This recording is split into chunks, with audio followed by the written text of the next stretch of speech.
천미예수님, 오늘은 6월 15일 연중 제10주간 목요일입니다.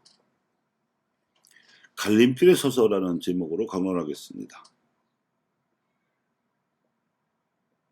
모세는 하느님을 배웠지만 백성 앞에서는 너울로 얼굴을 가렸습니다. 이스라엘 백성은 하느님을 직접 배우면 죽는다는 속설을 믿고 있었기 때문입니다. 참 놀랍게도 그들은 하느님을 믿고 있으면서도 하느님을 두려워했습니다. 이를 잘 알고 있던 사도 바울은 고린토에서 만난 이방의 신자들에게는 예수 그리스도의 얼굴에 나타난 하느님의 영광을 그대로 드러내서 보여주고자 합니다. 모세가 썼던 너울 대신 하느님의 거울이 되어주고자 했던 것이지요. 그 배경이 있습니다. 유다인 율법학자들과 바리새인들은 하느님을 율법 지식 속에 꽁꽁 가두어 놓고 백성들까지도 하느님 없는 어둠 속에 살게 방치했습니다. 그러면서 예수님의 복음대로 사는 신자들에게 바보라고 놀리거나 멍청이라고 비웃었습니다. 이런 종교적 위선 속에는 하나님께서 계실 수가 없었기에 예수님께서는 그 위선을 능가하라고 제자들에게 요구하셨던 것입니다. 있는 그대로 하나님 앞에 나서라는 깨우침이었습니다. 있는 그대로 나서야 있는 그대로 하나님을 만날 수 있었기 때문입니다.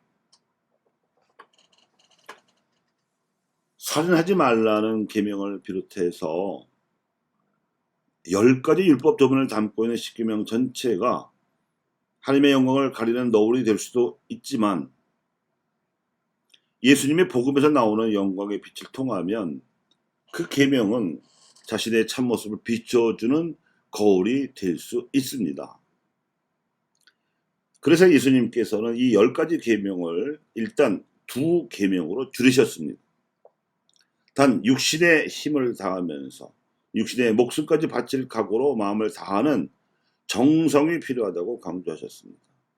그렇게 진심으로 하나님을 사랑해야 살 수 있다는 뜻이었습니다. 그런데 보이지 않는 하나님을 이렇게 진심으로 사랑하려면 보이는 이웃에게 그 하나님 사랑을 드러내야 정작 그 하나님으로부터 사랑을 받을 수 있었습니다. 하나님 사랑과 이웃 사랑은 실상 2가지가 아니라 1가지였기 때문입니다.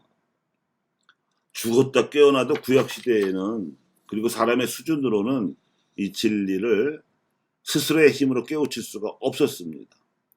그래서 예수님께서 진리요 길이신 겁니다. 예수님께서 계시해 주신 이 진리를 기준으로 보면 세상에는 2가지 유형으로 사람들이 살아가고 있으며 우리가 가야 할 길도 2갈래가 있음을 알 수 있습니다. 너울로 가려진 하나님의 광채를 먼 발치로 보면서 하나님의 계명을 형식적으로만 지키고 실제로는 자신들의 뜻과 이익을 위해서 살아가는 부류가 먼저 눈에 띄입니다. 먹을 것과 서식지를 확보하려고 힘을 쓰는 무리들이 기록해 놓은 인류 역사의 주인공들이 그들입니다. 이들은 사실상 우상 숭배자들이거나 무신론자들이라고 봐야 합니다. 하나님의 영광을 가리고 진리를 짓밟았기 때문입니다. 그 속에서 하나님의 광채를 마음으로 거울처럼 비추어서 자신도 하나님 안에서 살고자 하면서 자기 주변 세상의 이웃들에게 그 빛을 나누어주며 살아가는 부류도 숨어 있습니다. 먹고 사는 일도 중요한 줄 알지만 자기 근본을 잊지 않으려고 하나님을 찾는 이 소수의 사람들이 생명의 책에 기록될 것입니다.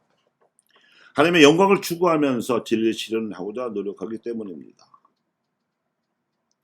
갈림길에 서서 망설이다가 이 2번째 길에 들어선 이들에게 예수님께서는 당신 생애의 마지막 가르침으로 서로 사랑하라고 당부하시고 당신께서도 부활하시러 십자가의 길을 가셨습니다. 그분의 유언대로 마음을 다해 서로 사랑하려면 하나님 사랑과 이웃 사랑을 과연 어떤 우선순위로 실천해야 하는지에 대해서 오늘 복음이 그 해답을 주고 있습니다. 제단의 예물을 바치는 제사에서는 그 자체가 하느님 사랑의 종교적 표현인데 예물을 바치려고 하다가 아직도 불화하고 있는 형제가 생각이 나거든 예물을 일단 거기 제단 안에 놓아두고 물러가서 먼저 그 형제와 화해하고 나서 예물을 바치라고 가르치셨습니다. 이웃사랑이 온전하게 실천되지 않은 삶으로서는 하느님 사랑도 온전하게 실천할 수 없습니다.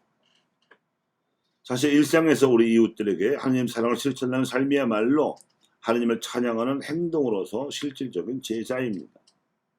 종교적인 제사는 이웃사랑의 열매를 하느님께 바침으로써 그 실질적인 제사 행위를 완성하는 것입니다. 그러므로 우리의 종교적 실천과 신앙생활은 뗄 수 없이 조화와 균형을 이룰 필요가 있습니다. 우리가 미사를 복원할 때에는 우리의 일상생활과 활동의 지향과 열매를 예물로 바쳐드려야 하고 우리의 일상생활과 활동에서는 미사에서 들은 말씀에 이끄신 대로 살아가는 의지가 관철되어야 할 것입니다. 미사 따로 생활 따로 또 활동 따로인 지경에서는 하나님과의 통공을 이룰 수가 없습니다. 교우 여러분, 바오로는 모세의 출중한 리더십에도 불구하고 이스라엘이 역사적으로 실패한 뼈아픈 교훈을 반면 교사로 삼아서 고린도의 그리스계 신자들 상대로 설득하며 고군분투하였습니다.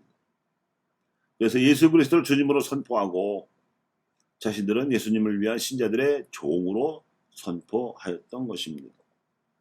그러니 여러분도 사도 바오로처럼 주님이신 예수 그리스도의 가르침을 선포하고 그 가르침대로 하나님 나라의 참된 행복을 살아가며 이웃에게 그 행복한 삶의 향기를 발산하시기 바랍니다.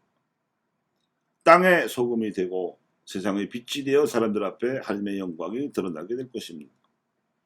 너울과 거울의 갈림길에서 너울 너머에 계신 그분을 두려워하지 마시고 맑은 거울로 비추이시는 하나님께 마음을 여십시오. 하나님의 영이 계신 곳에는 자유가 있습니다.